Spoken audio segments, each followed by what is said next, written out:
Hi guys, welcome to trivial talkers. और आज हम बात करेंगे एक बहुत ही इम्पॉर्टेंट टॉपिक के बारे में। अगर आप जर्मनी मूव कर रहे हैं तो सबसे बड़ी टेंशन आपको जो होने वाली है वो होने वाली है हाउसिंग की। तो आज हम उसी के बारे में कुछ पॉइंट्स डिस्कस करेंगे which will help you in searching a good house.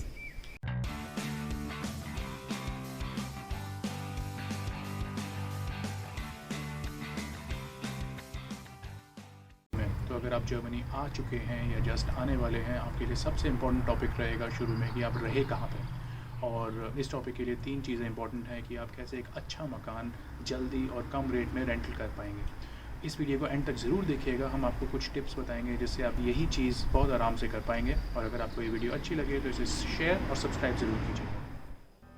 हम 7 कंट्रीज़ में रह चुके हैं और एक चीज़ जो सबसे पहले हमने यहाँ पे आके रियलाइज़ करी कि German house hunting is very different. यहाँ पे आप घर को नहीं चूज़ करते, घर आपको चूज़ करता है।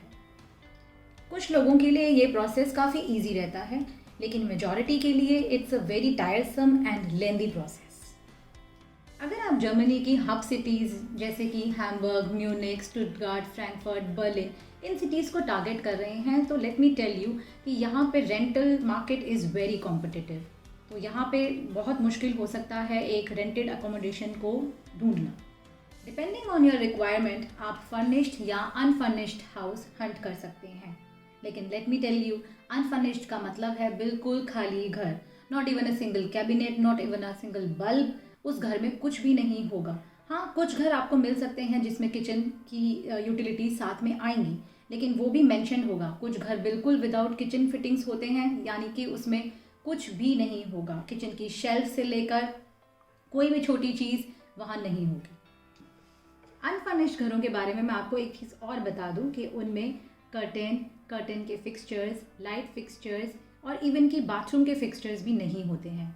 तो अगर आप इन सब चीज़ों को बाय करने की हेडेक से और उसके बाद उनको इंस्टॉल करने की हेडेक से बचना चाहते हैं तो आई वुड रिकमेंड कि फिर आप एक फर्निश्ड हाउस को ही हंट करें। फर्निश्ड हाउसेस का एक ड्रॉबैक ये है कि वो एक्सपेंसिव पड़ते हैं और उनमें कंपटीशन भी ज़्यादा होता है। और अब हम देखते हैं कि एक हाउस को हंट करना कैसे है। और अब जो मैं बात करूंगी वो फर्निश्ड और अनफर्निश्ड हाउसेस के लिए सेम ही रहेगा। एक घर रेंटिंग के लिए अवेलेबल है, इसको जानने के 3 तरीके हैं। पहला, न्यूज़पेपर क्लासिफाइड। उसके चांसेस बहुत कम हैं क्योंकि ऐसी प्रॉपर्टी सबसे पहले रेंट आउट होती हैं। दूसरा है वर्ड ऑफ माउथ, या फिर आपका कोई कलीग अपना हाउस से मूव आउट कर रहे हैं तो वो आपके नाम पे वो कॉन्ट्रैक्ट मूव कर सकते हैं, तो that is also a very convenient way जिसमें आपको बहुत ईजीली घर मिल सकता है। और थर्ड और सबसे पॉपुलर जो तरीका है वो है रियल एस्टेट एजेंट्स के थ्रू। ये रियल एस्टेट एजेंट्स प्रॉपर्टी को डिफरेंट वेबसाइट्स और पोर्टल पे लिस्ट करते हैं और इनकी फीस यानी कमीशन लैंडलॉर्ड की रिस्पॉन्सिबिलिटी रहती है। इसका मतलब टेनेंट्स को उसमें कुछ नहीं पे करना होता। हाउस हंटिंग की कुछ पॉपुलर वेबसाइट्स और ऐप्स के लिंक्स मैंने डिस्क्रिप्शन बॉक्स में डाल दिए हैं। इन ऐप्स में सबसे पहले आप इंडिया की तरह ही अपना बजट रेंज डिफाइन कर सकते हैं। एक बार आपकी बजट की रेंज डिफाइन हो गई, उसके बाद सेकंड इनपुट आता है घर का एरिया, जो मीटर स्क्वायर्स में डिफाइन होता है। हम रिकमेंड करते हैं अगर 2 लोग हैं तो मिनिमम 45 मीटर स्क्वायर आप चूज़ करें और उससे ऊपर आप जा सकते हैं डिपेंडिंग ऑन योर बजट। अब एक बार आपका हाउस एरिया डिफाइन हो गया, उसके बाद हम आते हैं नंबर ऑफ रूम्स पे। रूम्स को जर्मन में सिमर कहते हैं। अगर आपने इनपुट किया है 2 सिमर तो उसका मतलब 2 बेडरूम नहीं है, उसका मतलब है 1 बेडरूम और 1 लिविंग रूम। अगर आपकी रिक्वायरमेंट है 2 बेडरूम की तो आप एंटर करेंगे 3 सिमर, क्योंकि जर्मनी में लिविंग रूम को भी एज अ रूम ही कंसिडर होता है।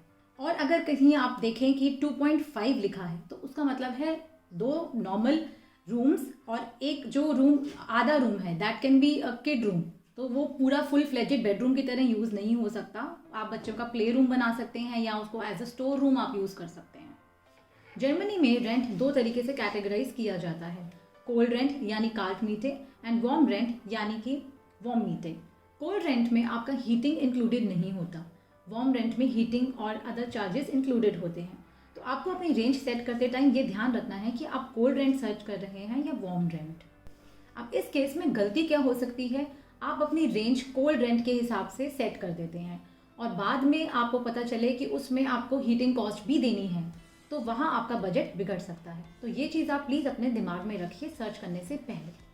अब मैं आपको कुछ जर्मन टर्म्स बताती हूँ जो आपकी प्रेफरेंसेस सेट करने में आपको हेल्प करेंगी। श्लाफजिमर का मतलब होता है स्लीप रूम यानी बेडरूम। कुशे होता है किचन। बैल्कन मीन्स बैल्कनी। फ्लोर होता है जो कॉमन एरिया आपके रूम्स के बीच में होगा। जो भी मैप आप देखेंगे आपको समझ आ जाएगा उसमें पढ़कर। WC आपका वॉशरूम को बोलते हैं। और बाथ मीन्स बाथरूम। और जो बाकी टर्म्स रह गई हैं वो मैं यहाँ पे लिस्ट आउट कर रही हूँ। जर्मनी में घरों के साथ सेलर, जिनको जर्मन में आप केलर बोलते हैं, वो प्रोवाइडेड रहते हैं, जिसको आप एज स्टोरेज यूज़ कर सकते हैं। यूजुअली घर के बेसमेंट्स में ये रूम्स होते हैं। सो गाइस, अब मैं यहाँ तक आपको ले आई हूँ। अब home selection plus meeting appointment और थोड़ी टेक्निकल बातें हम करते हैं दूसरे ट्रिवियल टॉपिक्स के साथ। अब हमने बात करनी है कि ऐप में सिलेक्शन हो गया हाउस का, उसके बाद हम आगे जाना चाहते हैं। ओके, तो सबसे इम्पोर्टेंट पार्ट अब यहाँ से शुरू होता है। एक बार आप अपना घर सेलेक्ट कर लेंगे, आई थिंक क्राइटेरियाज आप लोगों ने ऑलरेडी डिस्कस कर लिए, तो क्राइटेरियाज हो गए हैं, आपको एक घर पसंद आ गया है, आपने उसको सेलेक्ट कर लिया है, तो जब उस वेबसाइट पे आप उस पर क्लिक करेंगे तो आपको एक डेट एंड टाइम मिलेगा जो एक अपॉइंटमेंट का डेट एंड टाइम होगा। आपसे ये एक्सपेक्ट किया जाएगा कि आप उस दिन ठीक उसी टाइम पे उस जगह पे पहुंच जाएंगे। जब आप वहाँ पे पहुँचेंगे तो प्लीज़ सरप्राइज मत हो जाइएगा, क्योंकि वहाँ पे आप अकेले नहीं होंगे। वहाँ पे वो सारे लोग होंगे जिन्होंने वो घर सेलेक्ट किया है और उसको बेसिकली उसके लिए अप्लाई किया है। वहाँ पे एजेंट और लैंडलॉर्ड भी होगा और वो सबको वो सारा घर एक साथ दिखाया जाएगा। तो इंडिया की तरह नहीं होगा कि आप बेसिकली जाके अकेले आपको वो घर दिखाया जाता है और फिर आप एजेंट को बोलते हैं कि मुझे ये घर चाहिए और आपको वो घर मिल जाता है। यहाँ पे वो सारा घर सिर्फ अभी टूर करवाया जाएगा। तो एजेंट आपको और लैंडलॉर्ड आपके साथ साथ चलेंगे, आपको एक एक कमरा दिखाएंगे, आपको बेसिक फंक्शनैलिटी और लोकेलिटी से इंट्रोड्यूस करवाएंगे और घर की वो सारी लोकेशन समझाएंगे। और उसके बाद भी अगर आपको वो घर पसंद है और आपको वो घर चाहिए तो एजेंट और लैंडलॉर्ड आपको कुछ डॉक्यूमेंटेशन देने के लिए बोलेंगे। वो डॉक्यूमेंटेशन क्या है? वो डॉक्यूमेंटेशन बहुत सिंपल है। वो एक एप्लीकेशन फॉर्म होगा। एप्लीकेशन फॉर्म के साथ आपका क्रेडिट चेक, जिसको जर्मन में शूफा कहते हैं, वो लगेगा। उसके साथ साथ आपकी सैलरी स्लिप्स लगेंगी या फिर कंपनी से सैलरी सर्टिफिकेट लगेगा और रेफरेंस लेटर। तो अगर आप ऑलरेडी जर्मनी में हैं और पिछले किसी घर से नए घर में मूव कर रहे हैं तो एक पिछले लैंडलॉर्ड का रेफरेंस लेटर और ड्यूज क्लियरेंस सर्टिफिकेट लगेगा। और ये सारी डॉक्यूमेंट्स को आप इकट्ठा सब कुछ करके आपको एजेंट को या लैंडलॉर्ड को देना पड़ेगा। यही सब बाकी लोग भी करेंगे और एजेंट और लैंडलॉर्ड बेसिकली बाद में डिसाइड करेंगे कि ये घर किसको देना है। एक टिप मैं आपको दे देता हूँ जो हमें हमारे एक लोकल फ्रेंड ने बताई थी कि लैंडलॉर्ड्स और एजेंट्स आपकी नेट सैलरी को बहुत ज़्यादा कंसिडर करते हैं जर्मनी में। तो टिप ये है कि जितनी भी आपकी नेट सैलरी है उसका 30% से ज़्यादा का घर आप अप्लाई मत कीजिए, बिकॉज अगर आप उसके 30% से ज़्यादा के घर अप्लाई करेंगे तो आपके रिजेक्शन के चांसेस बहुत ज़्यादा हैं। तो लैंडलॉर्ड ये सोचते हैं कि अगर ये 30, 40, 50, 60% तक अगर घर ही लेगा तो बाकी कैसे खर्चे चलाएगा, और अगर बाकी खर्चे चलाने में घर के रेंट के पैसे देने के नहीं बचे तो फिर मेरे को लीगल ऑप्शंस लेने पड़ेंगे, मेरा खर्चा होगा, एट्सेट्रा एट्सेट्रा एट्सेट्रा। तो 30% या 35% का बॉर्डर क्रॉस मत कीजिए। अगर आप 25 to 35 के बीच में रहते हैं तो आपको घर मिलने के चांसेस काफ़ी ज़्यादा रहते हैं। वन मोर टिप, अगर आप जर्मनी में कल लैंड किए हैं और आज घर देखने जा रहे हैं तब भी आपसे ये एक्सपेक्ट किया जाएगा कि आप क्रेडिट चेक लेके आएँ। ये कोई एक्सक्यूज़ नहीं सुनेगा आपका कि मैं जर्मनी में अभी आया हूँ या पिछले हफ्ते ही आया हूँ तो मेरा क्रेडिट नहीं है। आपके पास एक बैंक अकाउंट होना चाहिए और उस बैंक अकाउंट का क्रेडिट चेक होना चाहिए। क्रेडिट चेक्स कौन कौन सी वेबसाइट्स करती हैं ये भी हम डिस्क्रिप्शन में डाल देंगे। अब वही होता है जो बेसिकली एक जॉब एप्लीकेशन में होता है। वो सब कुछ असेस करेंगे कि आपकी क्रेडिट रेटिंग कैसी है, क्रेडिट चेक्स कैसे हैं।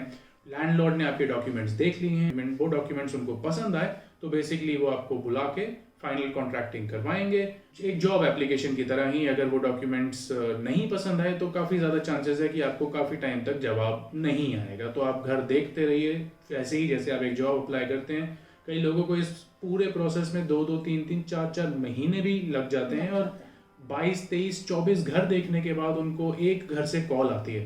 तो आई थिंक मैंने मानसी को पहले कहते सुना था कि यहाँ पे आप घर को चूज नहीं करते, घर आपको चूज करता है।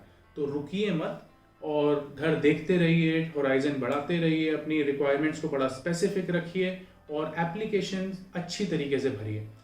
और इसमें मैं ऐड करना चाहूँगी कि don't leave any house thinking कि नहीं ये बेस्ट फिट नहीं है मेरी रिक्वायरमेंट के हिसाब से, या मैं और वेट करूँ तो शायद मुझे जो हमें चाहिए वो मिल जाएगा। ऐसा नहीं है, बिकॉज यहाँ पे जो रेंट मार्केट है, जो हाउसिंग मार्केट है, बहुत ज़्यादा कॉम्पिटिटिव है। तो ज़रूरी नहीं है कि आपको अपनी पसंद का मिले या जो आपको पसंद आए वहाँ से आपको कॉल भी आए। इवन हम लोगों ने भी ऑलमोस्ट कितने हाउसेज विजिट किए थे, 15-16 हाउसेज। उसमें से अप्लाई हमने कुछ में किया, जब देखने के बाद हमने फॉर्म नहीं फिल किया जो हमारी रिक्वायरमेंट के हिसाब से नहीं थे। मेक श्योर करिए कि आप एक बार सारी चीज़ें चेक कर लीजिए, लिफ्ट्स वगैरह चेक कर लीजिए। Year of construction, year of construction, बहुत ज़्यादा पुराने घर होंगे तो वो थोड़ा ठंडा रहेंगे, जब यहाँ ठंडा मौसम होगा इंसुलेशन इतनी अच्छी नहीं होगी, हीटिंग के बिल ज़्यादा आएंगे। तो वो रेटिंग भी आप चेक करिए अपना सेलेक्ट करते टाइम। लिफ्ट ज़रूर देखिए और ईयर ऑफ कंस्ट्रक्शन कोशिश करिए कि बहुत ओल्ड हाउसेज ना हो, क्योंकि यहाँ पे बहुत मिल जाएंगे आपको 1910s और 20s के घर भी आपको काफ़ी कॉमनली मिल जाएंगे। पर एक तो वो घर पुराने होंगे तो बेसिकली पुराने घरों की पुरानी प्रॉब्लम्स भी आपकी होंगी, उनमें फंगस या मोल्ड ज़्यादा आसानी से लगेगा, उनमें हीटिंग के आपके बिल ज़्यादा आएंगे क्योंकि उनकी इंसुलेशन इतनी अच्छी नहीं होगी, प्लस चांसेस है कि उनमें लिफ्ट भी नहीं होगी। तो अगर आप किसी पुरानी 1920s 30s की बिल्डिंग में 4th फ्लोर पर जाके रहेंगे और जिस दिन भी आपको राशन डालना हो उस दिन आपकी ऐसी तैसी हो जाएगी। तो कोशिश कीजिए कि नई बिल्डिंग्स में आए, उनकी कंस्ट्रक्शंस नई होंगी, उनमें एलिवेटर्स के चांसेस भी हैं और आपके हीटिंग का बिल बेसिकली कम आएगा, क्योंकि हीटिंग का एक कंसिडरेबल इम्पैक्ट पर मंथ पड़ जाता है। कई बार वो 100 euro plus per month impact भी होता है।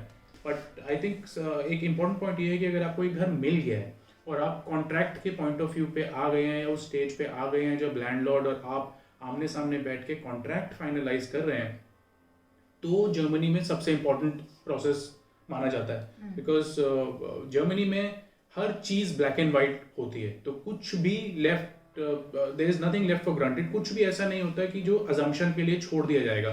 हर एक क्लॉज और सब क्लॉज कॉन्ट्रैक्ट में होगा। फॉर्चुनेटली और अनफॉर्चुनेटली वो कॉन्ट्रैक्ट हमेशा जर्मन में होगा। आप किसी को भी ये कॉन्ट्रैक्ट इंग्लिश में लिखने को नहीं बोल सकते हैं। जर्मनी में इंग्लिश कॉन्ट्रैक्ट्स लीगली बाइंडिंग और वैलिड नहीं होते, इसीलिए लैंडलॉर्ड अपनी प्रोटेक्शन के लिए वो कॉन्ट्रैक्ट्स जर्मन में रखते हैं। जर्मनी में टेनेंट्स को घरों से निकालना बहुत मुश्किल है।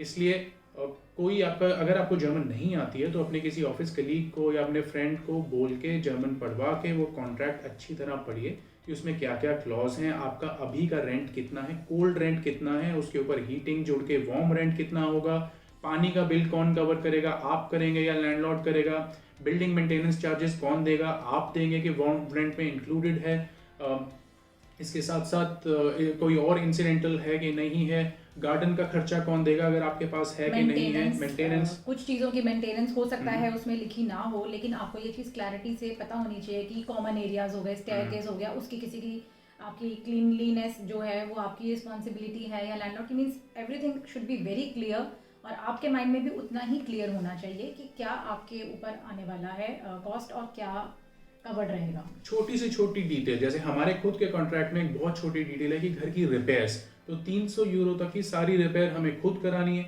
और 300 यूरो से ज़्यादा अगर कोई रिपेयर होगी तो वो लैंडलॉर्ड को करवानी है। तो ये सब कुछ कवर होगा and then obviously rent amount कितना इंक्रीमेंट करेगा हर साल। बेसिकली 2 टाइप के आपको कॉन्ट्रैक्ट मिलेंगे। एक होगा जो इंडेक्स के हिसाब से बढ़ता है, मतलब इन्फ्लेशन काउंट करके कि जर्मनी में इतनी इन्फ्लेशन चल रही है तो आपका रेंटल इंडेक्स भी उतना ही बढ़ेगा। आप ये देखेंगे कि जर्मनी में लैंडलॉर्ड रेंट डिसाइड नहीं करते हैं कि मैं अपने घर को 5000 यूरो से कम पे नहीं डालूंगा। तो बेसिकली एरिया का इंडेक्स होता है जो गवर्नमेंट रेगुलेटेड भी होता है, उसी में ही ±5% होता है depending on the location, depending on the floor, depending on the building, depending on the services, construction year, तो उसमें थोड़ा बहुत ऊपर नीचे होता है। लैंडलॉर्ड के हाथ में वो नहीं होता कि मेरा मन है 15,000 तो 15,000। वो सब भी आपको कॉन्ट्रैक्ट में रिटन लिखा मिलेगा ब्लैक एंड व्हाइट में कि कितना ईयरली इंक्रीज होगा आपका रेंट और कितने साल का। तो जर्मन कॉन्ट्रैक्ट्स यूजुअली अनलिमिटेड होते हैं। जो सिंपल लिमिट उनमें आती है वो होती है ब्लॉकिंग पीरियड की लिमिट, कि भाई ये कॉन्ट्रैक्ट 2 साल, जो सबसे ज्यादा कॉमन है 2 साल का, कि 2 साल से पहले आप कॉन्ट्रैक्ट ब्रेक नहीं कर सकते। अगर आप 2 साल से पहले कॉन्ट्रैक्ट ब्रेक कर रहे हैं तो आपको कवर करना पड़ेगा जितना टाइम बचा है उस कॉन्ट्रैक्ट के 2 साल होने में, या फिर लैंडलॉर्ड को एक रिप्लेस्ड टेनेंट जो वो अप्रूव करें वो लाके ढूंढ के देना पड़ेगा। तो ये चीज़ है, और उसके बाद वो कॉन्ट्रैक्ट इनडेफिनिट हो जाता है। तो वो बस आपके कॉन्ट्रैक्ट में ये लिखा होगा कि ये रेंट है, और हर साल 2% या 2.4% डिपेंडिंग ऑन द इन्फ्लेशन वो उतना ही बढ़ता है। बाकी कोई भी डाउट हो, आप उस चीज़ को डाउट ना रखें, आप उसकी क्लैरिटी हमेशा रखें, और जिस कंडीशन में आप घर को ले रहे हैं उसको एज इट इज़ उसी कंडीशन में आपको वापस करना है। अगर आप कोई चीज़ें, कारपेट पेस्ट होते हैं यहाँ पे नॉर्मली, तो अगर आप पेस्ट करवाते हैं अपने एंड पे कारपेट्स, तो आपको जाते टाइम वो सब चीज़ें रिमूव करनी पड़ेंगी जो आपने खुद इंस्टॉल करी हैं घर में। बी इट आप कोई पेंट करवाते हैं किसी और कलर का, तो आपको वापस से पूरा घर ऑफ वाइट कलर का पेंट करके हैंड ओवर करना पड़ेगा, न्यूट्रल कलर का देना पड़ेगा। तो इट्स लाइक जैसे आप घर ले रहे हैं उसको उसी कंडीशन में क्लीन करके और रिपेयर करके देंगे। हाँ, डिपॉजिट अमाउंट उससे पहले आई थिंक ये इम्पोर्टेंट चीज़ ये है कि जिस कंडीशन का मतलब है कि अगर आपको घर अनपेंटेड मिला है तो आप उसको अनपेंटेड दे सकते हैं, पर अगर आपको वो घर फ्रेशली पेंटेड क्लीन मिला है तो आपको फ्रेशली पेंटेड ही वापस करना है। आप लैंडलॉर्ड को पैसे ऑफर नहीं कर सकते हैं, कई लैंडलॉर्ड्स मान जाते हैं, बट यूजुअली ये एक्सपेक्ट किया जाता है और आपके कॉशन मनी पे भी हम आएंगे, वो सब उसमें से काट लिया जाएगा। तो अगर छोटा से छोटा स्क्रैच या छोटा से छोटा कारपेट पे निशान, जैसे हमारी पार्केट फ्लोरिंग है, चेरी वुड की है, तो उस पर अगर हल्का सा डेंट भी है तो ये मेरे से एक्सपेक्ट किया जाएगा कि मैं उसको रिपेयर करवा के तरीके से वापस दूं। कुछ चीज़ें obviously wear and tear daily use में काउंट होती हैं, बट मैक्सिमम चीज़ें नहीं होती हैं। कॉशन मनी यहाँ पे legally binding I think 3 months तक है, तो आपका वार्म रेंट का 3 मंथ्स कॉशन मनी आपका लैंडलॉर्ड आपसे लेता है, deposit right. And usually depending on किस जर्मन स्टेट में आप हैं, इस पैसे को लैंडलॉर्ड एक बैंक अकाउंट में डालते हैं और उसको उसी में फ्रीज रखा जाता है। तो जब आपका टेन्योर खत्म हो जाएगा या फिर आप जब मूव आउट कर रहे होंगे तो लैंडलॉर्ड वो पैसा प्लस इंटरेस्ट आपको वापस देता है। जैसे हमारा कॉन्ट्रैक्ट यही कहता है कि वो पैसा एक सेपरेट बैंक अकाउंट में लैंडलॉर्ड ने फ्रीज करवा के रखा हो, उसको यूज नहीं कर सकता है वो भी, और उस पर भी इंटरेस्ट एक्यूमुलेट हो रहा है, और जब हम यहाँ से जाएंगे तो वो पैसा विद इंटरेस्ट हमें वापस दे दिया जाएगा, प्रोवाइडेड कि मैंने सारा का सारा घर ठीक से जैसे मिला था वैसे उसमें से वो अमाउंट डिडक्ट हो जाएगा, जितना उनका कॉस्ट लगेगा घर को वापस से सही कंडीशन में लाने में। और दूसरी चीज, एक चीज और, 3 टाइम्स डिपॉजिट अमाउंट होगा आपका रेंट का, प्लस रेंट भी देना है। तो आपको वो तो मतलब फर्स्ट मंथ में ऑब्वियसली आपको रेंट भी देना है, कॉशन मनी तो सेपरेट ही काउंट होती है। तो वो मतलब आपके पास इतने फंड्स उस टाइम पे होने चाहिए ब्लॉक करने के लिए। ऐसा नहीं है कि क्रेडिट पे चलती है कोई चीज, आपको उनके सेविंग्स अकाउंट में वो अमाउंट डिपॉजिट करना है। सो 3 टाइम्स दी रेंट, और रेंट भी तो एक तरह से 4 टाइम्स द सेम मनी का ही है। इसमें रिलैक्सेशन वैसे मिल जाती है। कॉशन मनी में आप उसको 2 इंस्टॉलमेंट्स में दे सकते हैं। जैसे हमारे कॉन्ट्रैक्ट में भी ये क्लॉज था that if you can't pay the entire caution money एक बारी में, तो आप उसको 2 इंस्टॉलमेंट्स में दे सकते हैं। मतलब that is also a thing to be consider. आप पूछ सकते हैं लैंडलॉर्ड से, मतलब ये ऑप्शन है। जब आपका कॉन्ट्रैक्टिंग भी हो गई है, सब कुछ हो गया है और आपको चाबी मिलनी है, तो प्लीज बिकॉज कीज लेते टाइम आपसे एक टाइप ऑफ डॉक्यूमेंट साइन कराया जाता है कि हाँ भाई इस कंडीशन में मुझे ये घर मिल रहा है।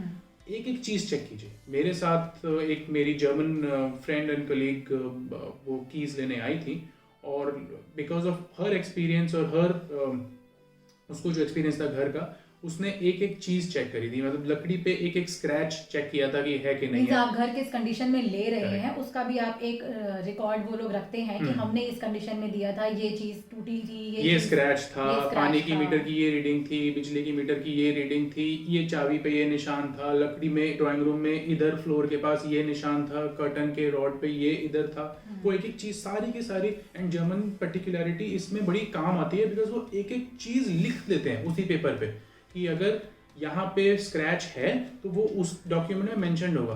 अगर वो डॉक्यूमेंट में मेंशन नहीं है और आपने वो डॉक्यूमेंट साइन कर दिया तो अगले मिनट से वो रिस्पॉन्सिबिलिटी आपकी है।